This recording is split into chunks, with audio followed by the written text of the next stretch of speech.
Я сам из Киева, я родился в Киеве, живу в Киеве, и поэтому я буду рассказывать о своем опыте постмайданном, а Константин, когда он, надеюсь, дойдет до нас все-таки, он из Луганска, и он активист в Луганске. И он был вынужден покинуть Луганск с началом оккупации его пророссийскими боевиками. Moi-même, je suis originaire de Kiev, je suis né à Kiev, je vis à Kiev, donc je vais parler plutôt de mon propre expérience post-Maïdan à Kiev. Constantin, donc lui, quand il va arriver, il va plutôt parler de son expérience, en particulier parce que lui, il est de Luhansk, donc il a une expérience un peu différente. И я постараюсь не касаться вопросов, на которые Константин может осветить лучше, потому что когда возникают вопросы о ситуации в Луганске и в Донецке, о настроении населения в этих регионах, о том, что положило начало нынешнему вооруженному конфликту на Востоке, я думаю, что Константин просто лучше информирован как человек, который много лет занимался там правозащитной деятельностью и был нашим коллегой в Луганске. Donc moi je vais essayer de ne pas trop toucher au sujet que Constantin connaît beaucoup mieux que moi, en particulier tout ce qui concerne le début du conflit à l'est de l'Ukraine, que ce soit les opinions publiques, ce que pensaient les gens, quel était vraiment l'état de la région, parce que Constantin, lui, il est originaire de là-bas, il travaillait là-bas, il menait là-bas une activité de défense des droits de l'homme, et il était notre partenaire depuis longtemps à Luhansk.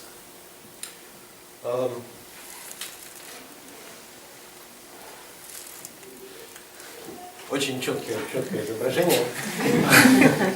L'image qui n'est pas du tout floue. Ну, на самом деле мы видим, что лучше не использовать, наверное, проектор слишком, но мне бы хотелось показать сначала это изображение, эту картинку. Donc nous n'allons pas beaucoup utiliser le projecteur, mais j'aimerais quand même vous montrer quelques images. Прежде всего, я не знаю, насколько вы знакомы с ситуацией в Украине, но даже я только что, когда говорил о том, что происходит сейчас, говорил конфликт на востоке Украины. Очень часто сейчас говорят о сепаратистском востоке Украины, например. Donc je ne sais pas à quel point vous connaissez bien la situation actuelle en Ukraine. Moi, par exemple, quand je parle de l'Ukraine, moi je parle du conflit à l'est de l'Ukraine. D'autres personnes utilisent l'est séparatiste. Но говорить «восток Украины» это неправильно, конечно же, поскольку если мы посмотрим на карту, то мы увидим, какая территория является территорией военного конфликта. Вот та вот голубенькая.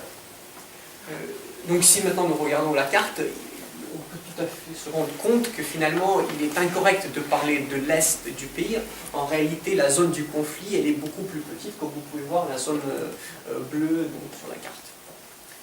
И соседние регионы, в том числе те, которые принимают сейчас больше всего внутренних переселенцев, в том числе некоторые из них считаются очень проукраинскими, в смысле прокиевскими, такие как Днепропетровск, частично Харьков. Это восточные города Украины, это классический восток Украины. Et certaines villes qu'on appelle souvent les villes classiques de l'est de l'Ukraine, donc les villes de Dnipropetrovsk et de Kharkiv, enfin les régions plutôt, actuellement sont très pro-Kiev. Et donc on ne peut pas vraiment parler d'est séparatiste. Просто очень часто, особенно за рубежом, можно встретиться с тем, что нынешний конфликт в Украине, теми, кто не следит внимательно за развитием событий, не имел такой возможности или еще почему-то, он часто воспринимается через перспективу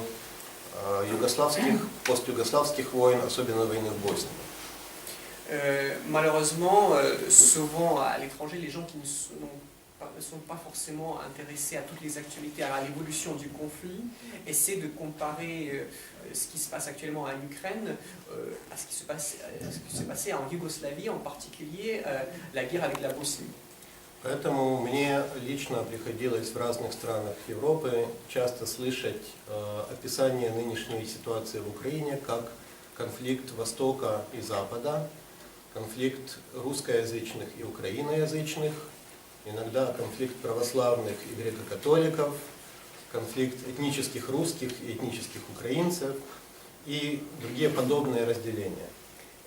Moi personnellement, j'ai souvent entendu parler de conflits entre Est et Ouest, de conflits entre russophones et ukrainophones, entendre parler aussi parfois de conflits entre orthodoxes et gréco-catholiques, des Russes ethniques et des Ukrainiens ethniques.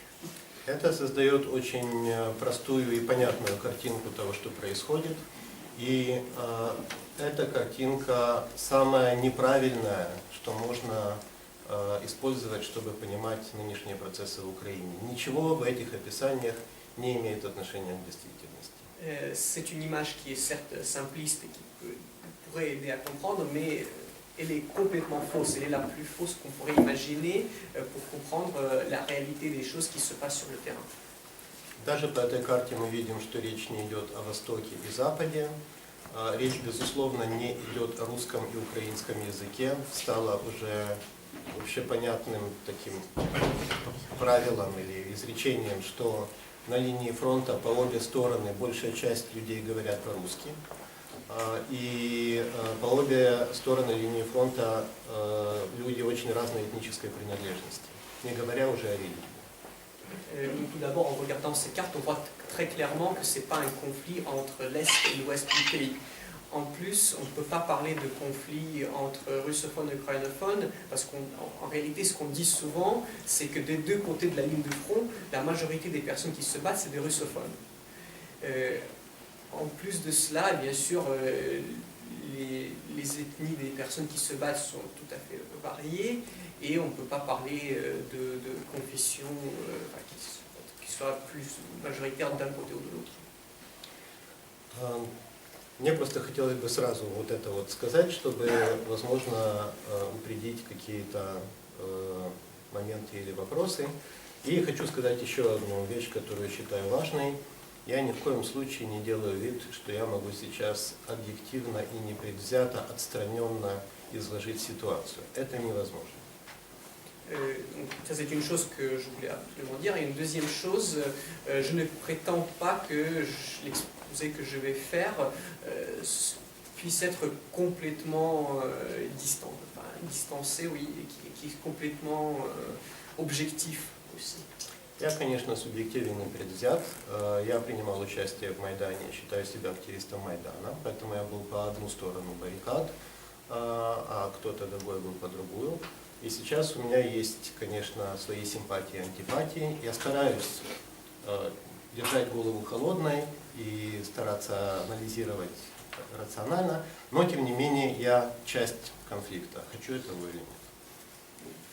Bien sûr, ce que je présente, c'est quelque chose de subjectif, parce que finalement, moi, j'ai participé de façon active dans le Maïdan, donc j'étais quelque part d'un côté des barricades, j'ai mes sympathies, j'ai mes antipathies, j'essaye bien sûr de rester au plus neutre possible, j'essaie de rester objectif.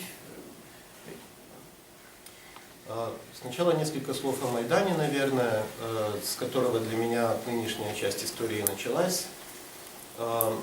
Это, безусловно, самое яркое событие в, наверное, жизни всех, кто принимал в нем участие и кто был там. И развивался он неожиданно, непредсказуемо. И в каком-то смысле нельзя сказать, что он закончился до сих пор. Donc j'ai tout d'abord commencé à parler du Maïdan. Je pense que pour la majorité des gens qui ont participé au Maïdan, c'était l'événement le plus marquant de leur vie. C'est un événement qui était assez spontané, son évolution était assez imprévisible. Et d'ailleurs, on pourrait même dire que le Maïdan est continu, qu'il n'est pas terminé.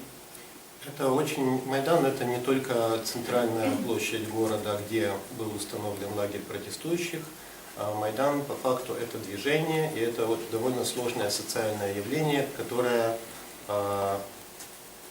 включает разные факторы, иногда противоречащие друг другу. Maïdan, ce n'est pas juste la place centrale de la capitale de l'Ukraine, mais c'est plutôt un mouvement, c'est une sorte d'organisation très très complexe du point de vue social. И, к примеру, с одной стороны, Майдан может быть описан как массовое движение за гражданские права, и за права человека, и за гражданские свободы. Donc d'une part, le Maïdan peut être décrit comme un mouvement pour les droits de l'homme, pour les droits des citoyens. Как движение, включавшее людей разного происхождения, разной социальной принадлежности, разного класса, разных этнических групп и разных языков и вероисповеданий.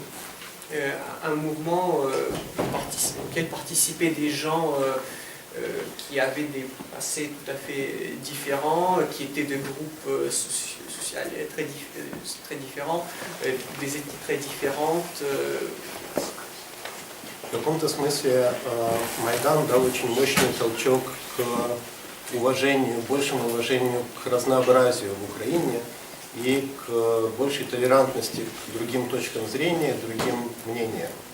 Даже в том, что касается этнической составляющей, то, что первым человеком в Небесной Сотне, то есть из тех, кто погиб на Майдане, был армянин, сын беженцев из Армении, вторым был белорус, с самого начала задала очень печальный, но тон в том, насколько разнообразны были люди, которые вышли на Майдан и были готовы в том числе пожертвовать своей жизнью за свои идеалы, за свои цели. Et donc ce mélange social qui existait au sein du Maïdan, il a quelque part poussé les gens à devenir plus tolérants vis-à-vis de toutes sortes de diversités qui existaient dans la société.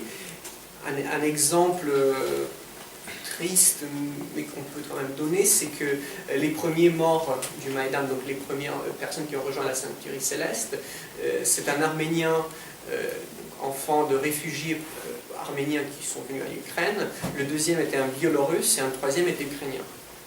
И с другой стороны, на Майдане присутствовали украинские этнические символы, и в том числе символы, которые ассоциируются с историей украинского национализма, как гражданского, так и этнического, принесенные правыми группировками, что, конечно же, отталкивало или, как минимум, вводило в заблуждение очень многих посторонних наблюдателей. Они не понимали, каким образом это может быть движение разнообразное за гражданские права и за гражданские свободы, и одновременно присутствовали символы, которые не ассоциируются с этими целями и с этими устремлениями.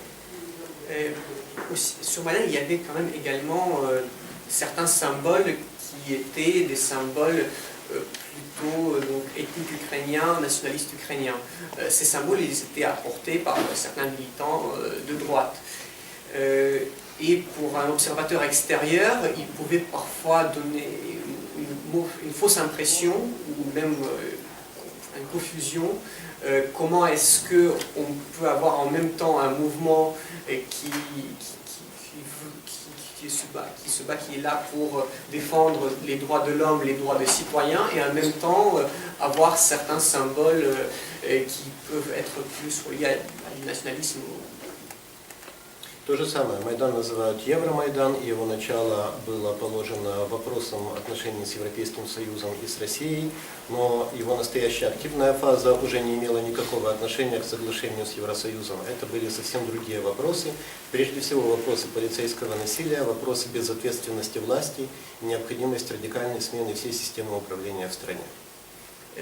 De même que ce qui a déclenché le Maïdan et au départ Euromaïdan, c'était le refus de signature d'accords d'association. Mais dans le temps, le mouvement a évolué. Et plus tard, ces questions d'intégration dans l'Europe, ils étaient devenus secondaires. Et ce qui était beaucoup plus important, c'était des questions sociales, les questions, l'opposition à la violence policière, l'opposition au gouvernement qui ne respectait pas les droits des citoyens. Voilà. Et la nécessité de faire des réformes radicales de tout le système étatique. Требование радикальной реформы было основным требованием Майдана, причем реформы, которая бы поставила власти под контроль граждан. Там же на Майдане сразу рождались самые разные проекты, как это можно сделать, что надо реформировать вообще в государстве или в конкретных сферах. И к моменту падения режима Януковича процесс радикальных реформ начался буквально в следующие же дни. Et donc, au final, la demande numéro 1, c'était justement cette demande de réforme profonde de l'État, de sorte que l'État soit contrôlé par les citoyens.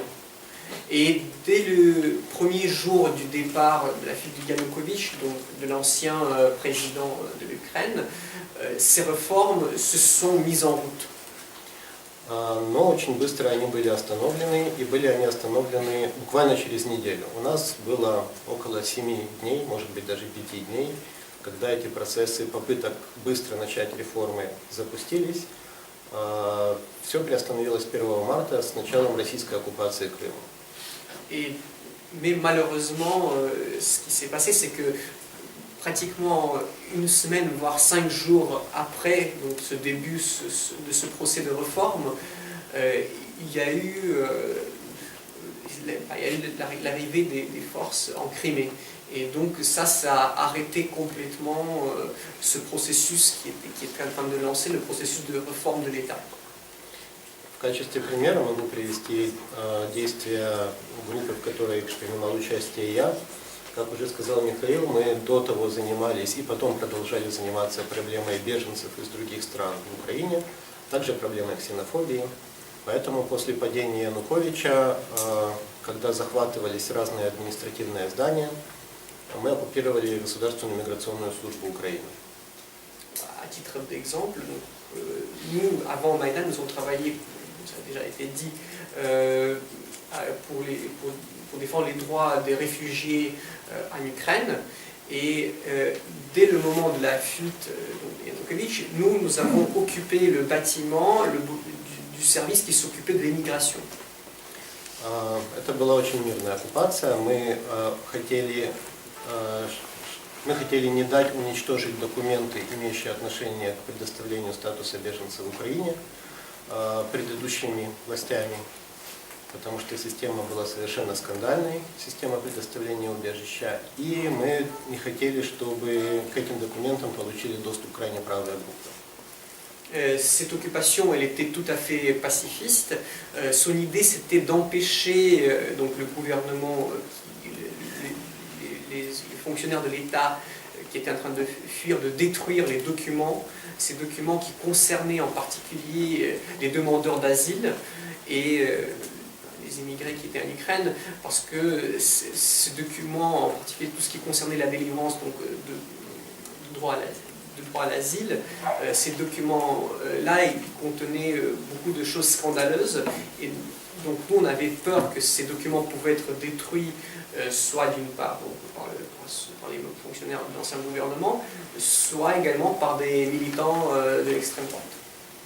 Но одновременно мы, конечно, требовали полной реформы системы убежища в Украине, и нам удалось уже после снятия оккупации быстро в практических планах, рассчитанных по времени, согласовать план этой реформы с руководством Государственной миграционной службы, которая вдруг стала готова сотрудничать с общественными организациями, с гражданскими активистами, просто потому что они боялись фактически восставшего народа.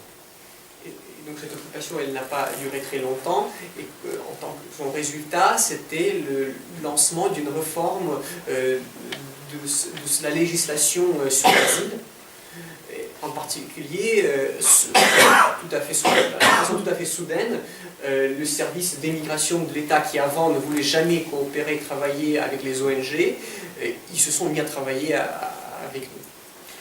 Но с началом российской оккупации Крыма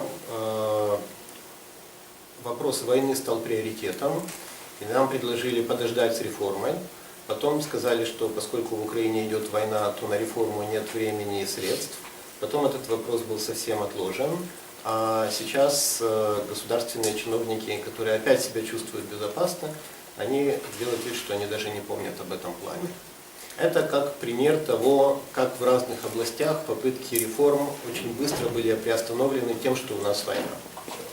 Et donc avec le début de l'occupation russe en Crimée, on nous a dit, donc les fonctionnaires nous ont dit que la priorité c'était donc cette situation-là.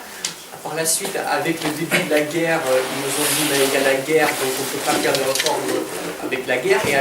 Et le temps passait, et finalement, là en ce moment, les fonctionnaires, ils se sentent de nouveau tout à fait confortablement, et donc ils ont quelque part oublié l'idée initiale qui était celle des réformes. Но, тем не менее, реформы идут и продолжаются, и сама идея о том, что надо провести радикальные реформы и усилия в разных областях, они тоже продолжаются, и это надолго, потому что, как минимум, слишком много людей во время Майдана вложили слишком много своих сил, времени, денег, здоровья, а некоторые отдали жизнь, чтобы просто в какой-то момент устать и сказать, у нас ничего не получилось. Люди слишком многим пожертвовали, чтобы в какой-то момент сдаться. Поэтому этот процесс надолго, хотя сейчас понятно, что простым он не будет. Mais malgré tout, donc, cette idée de réforme, elle existe. Les gens, maintenant, ils sont bien conscients que c'est quelque chose qui va prendre très longtemps, mais ils ne sont pas prêts à abandonner.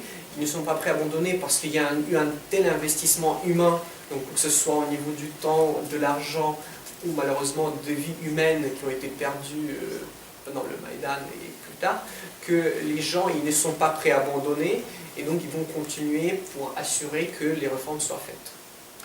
К нам присоединился Константин, он нас нашел, это прекрасно. Добрый день, я прошу прощения за опоздание. Я не очень разобрался, как пользоваться парижским метро. Bonjour, désolé de mon retard, j'ai pas très bien compris comment est-ce qu'on utilisait le métro à Paris. Вот. Ну, я тогда сейчас постараюсь побыстрее закончить свою часть и послушаем Константина. Et donc moi je vais essayer de finir ma partie, et comme ça on pourra passer la parole à Constantin. Хотелось бы сказать несколько еще вещей. Ну, во-первых, с конца Майдана прошел год, и это год, наверное, самый трагический в новейшей истории Украины. Il y a encore quelque chose que j'aimerais ajouter. Tout d'abord, cela fait déjà un an est passé depuis Maïdan. Et cette année, c'est clairement l'année la plus tragique de l'histoire contemporaine de l'Ukraine.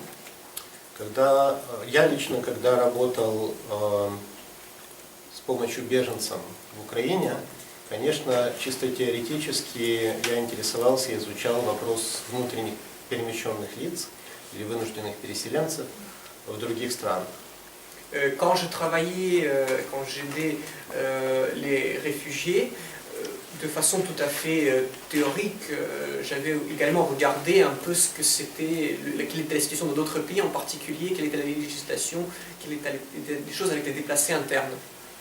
Конечно, в страшном сне я не мог представить, что я буду работать, помогая вынужденным переселенцам, насколько это возможно, в своей собственной стране. Dans mes pires cauchemars, je n'aurais pas pu imaginer que j'allais devoir travailler et aider les déplacés internes dans mon propre pays. Украина никогда, в новейшей своей истории, с 1991 года, в Украине никогда не было проблемы вынужденных переселенцев. L'Ukraine n'a jamais eu, donc, dans son histoire contemporaine depuis son indépendance, le problème de déplacés internes.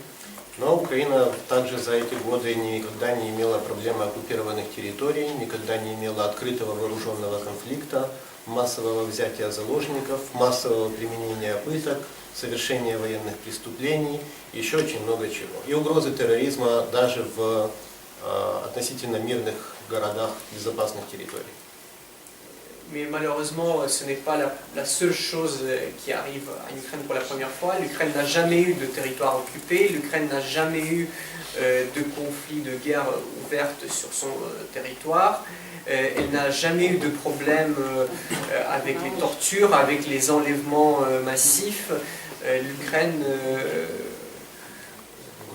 Voilà, il n'y a jamais eu de menaces, d'attentats terroristes dans des villes qui étaient toujours très pacifiques.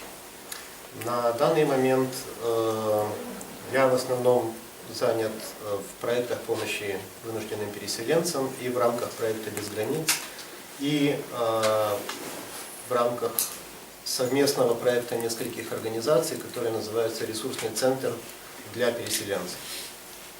Actuellement, je suis essentiellement impliqué dans le projet d'aide aux déplacés internes, mais également dans un autre organisme qui regroupe plusieurs associations, qui s'appelle le Centre de ressources pour les déplacés de Crimée. Déplacés internes. И оказывается самые разные виды помощи, но ее, конечно, недостаточно. На данный момент, по официальным данным, в Украине больше 1 миллиона вынужденных переселенцев внутри страны. Это страна, в которой живет 45 примерно миллионов человек, плюс еще как минимум 1 миллион выехал за пределы Украины, пытаясь спастись от войны. Donc on essaye de résoudre toutes sortes de problèmes que peuvent avoir les déplacés internes, mais malheureusement on se rend compte que souvent l'aide est insuffisante parce qu'il faut comprendre un peu les chiffres.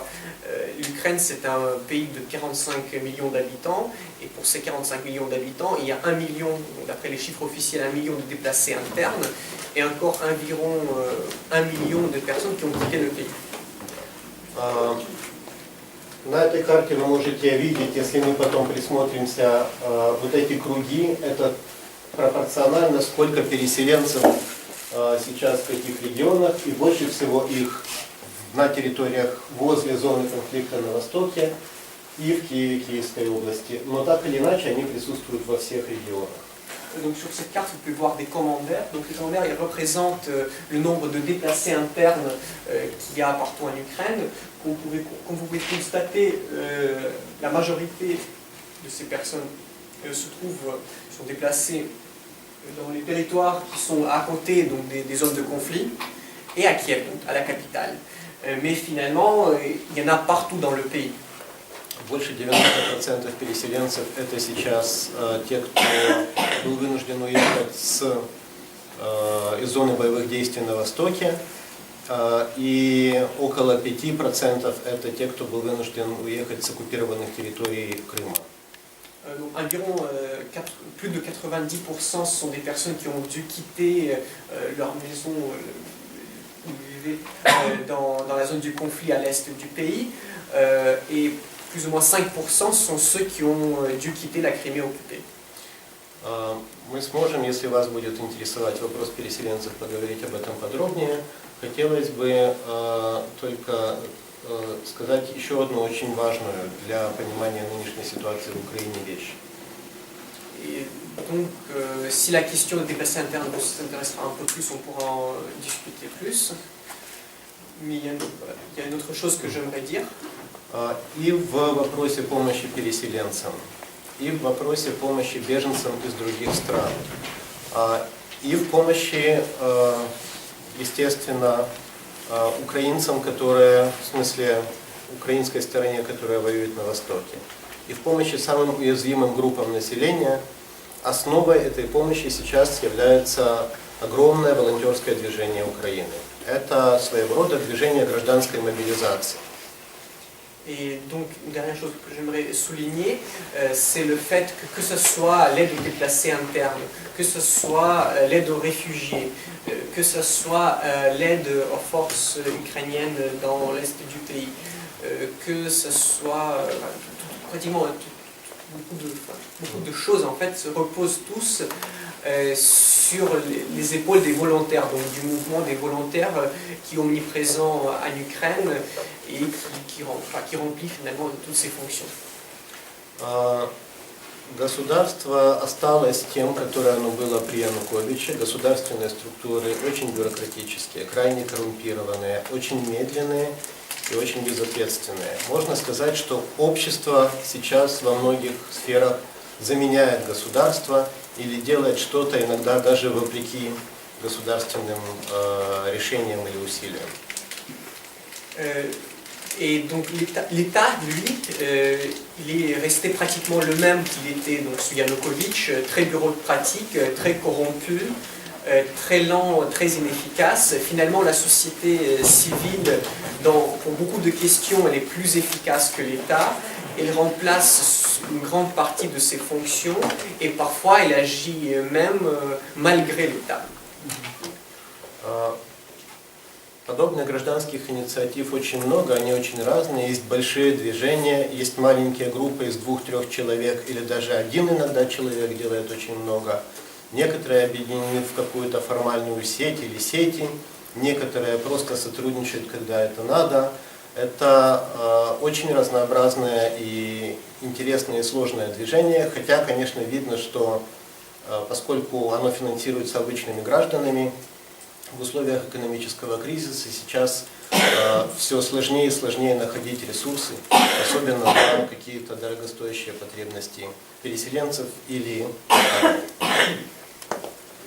Donc, il y a un nombre très très important d'initiatives. Il y a des initiatives qui sont grandes, il y en a d'autres qui sont composées de 2-3 personnes, il y en a certaines où il y a même juste une personne qui fait un travail qui est très très important. Ces initiatives sont parfois regroupées par réseau sur des projets, parfois non. Finalement, le panorama il est très complexe et il y a vraiment de tout. Mais ce qu'il faut comprendre, c'est que tous ces projets, toutes ces initiatives sont essentiellement financés par des citoyens. Et donc, dans la situation actuelle de crise économique, ça devient de plus en plus difficile. И мы все так или иначе имеем отношение к целому ряду подобных инициатив или групп в большей или меньшей степени. Из других, к которым причастен я, наверное, можно остановиться на тех двух, о которых упоминал Михаил. Et donc chacun de nous participe dans un certain nombre de ces initiatives, de ces groupes, d'une manière ou d'une autre. Et donc en particulier en ce qui me concerne moi, je peux parler de 2 initiatives qui ont déjà été présentées. Одна – это комитет солидарности с крымскими заложниками, так называемыми крымские заложники. Напомню тем, кто знает, скажу тем, кто не знает. Это украинские активисты, которые были арестованы Службой безопасности России в оккупированном Крыму и вывезены в Россию, где они сейчас содержатся в тюрьме. La première initiative, c'est le comité de solidarité avec ce qu'on appelle les otages de Crimée. Ce sont des habitants de Crimée qui ont été arrêtés par les services de sécurité russes et qui sont actuellement en détention à Moscou. Один из них – это довольно известный режиссер Олег Сенцов, и о нем говорят и пишут довольно много. Un d'eux, c'est un cinéaste assez connu, Oleg Sentsov, et on en parle beaucoup, on écrit beaucoup sur lui. Но намного меньше говорят и пишут о нашем товарище, анархисте, антифашисте из Крыма Александре Кольченко, который обвиняется абсурдно в том, что он террорист от имени правого сектора. On parle beaucoup moins de notre camarade anarchiste et antifasciste Alexandre Kolchenko, qui lui est accusé de façon tout à fait ridicule d'être militant d'une organisation d'extrême droite, donc de правый сектор. Мы стараемся как-то им помогать и морально организовывая кампании написания писем, и юридически советуясь с нашими и российскими адвокатами по юридическим вопросам и в сборе денег. Nous essayons de leur aider comme on peut. Nous essayons tout d'abord de les aider de façon humaine en leur écrivant des lettres. Nous essayons également d'aider de façon juridique en travaillant avec des juristes et des avocats, et finalement de façon économique, matérielle, en faisant des collectes d'argent. Ну и вторая инициатива или группа инициатив, которую хочется назвать, это то, что часто называют правозащитной работой. Это попытки документировать нарушения прав человека и способствовать их соблюдению в стране. А мой личный приоритет – это помощь беженцам из других стран в Украине. Et donc deuxième initiative, ou plutôt groupe d'initiatives auquel je participe, c'est ce qu'on pourrait appeler travail à la défense des droits de l'homme. En particulier, nous essayons de documenter chaque violation des droits de l'homme qui a lieu en Ukraine. Et en ce qui concerne également tout ce que ça concerne les déplacés internes, mais aussi les réfugiés. И на данный момент у нас изменилась ситуация с беженцами в Украине. Если раньше к нашей группе обращались беженцы из бывшего Советского Союза, в основном из Центральной Азии, особенно из Узбекистана. Et la situation, ce genre d'activité a beaucoup évolué depuis ces derniers temps. Si avant, il y avait beaucoup de personnes qui s'adressaient à nous, c'était des personnes issues de l'ancienne Union soviétique, en particulier des républiques d'Asie, donc comme l'Ouzbékistan. То в прошлом году подавляющее большинство из тех, кто обращался именно к нашей организации, это были беженцы из России. Tandis que l'année dernière, la majorité des personnes qui sont adressées à notre association, c'était des réfugiés de Russie. Конечно, система убежища в Украине, как я уже сказал, не поменялась. И надо быть немного сумасшедшим, чтобы попытаться искать убежище в Украине, приехав из России. Но comme je l'ai déjà souligné, le système, la législation sur l'asile, la législation sur les réfugiés en Ukraine, elle n'a pas évolué. Et donc finalement, il faut peut-être être un peu fou pour demander, en étant issu de Russie, de demander asile politique ou refuge en Ukraine. Но мы видим, что за прошлый год только официально за убежищем обратилось больше российских граждан, чем за 2 предыдущих года вместе взятых. Mais juste pour donner quelques chiffres, l'année dernière, le nombre de personnes qui sont adressées de Russie pour demander asile politique en Ukraine est plus important que celui des 2 années précédentes. Plus grand. И судя по тому, что мы видим, в ближайшее время можно ожидать намного большего количества беженцев из России, в том числе в Украине, или прежде всего в Украине, из-за тех процессов, которые происходят в России и из-за политики России в Украине.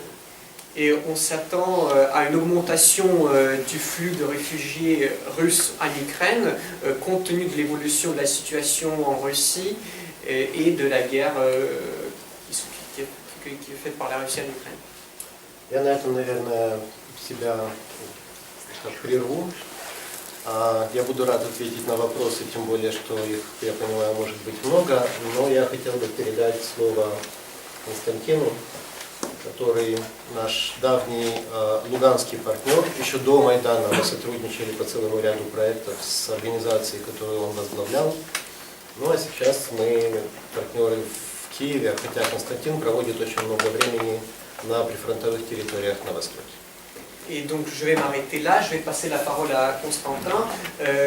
Nous avons travaillé avec lui même avant ces derniers événements. Il était notre partenaire à Luhansk, donc l'ONG dans laquelle il travaillait était notre partenaire. Et actuellement, il est notre partenaire à Kiev, bien qu'il passe beaucoup de temps dans les territoires préfrontaliers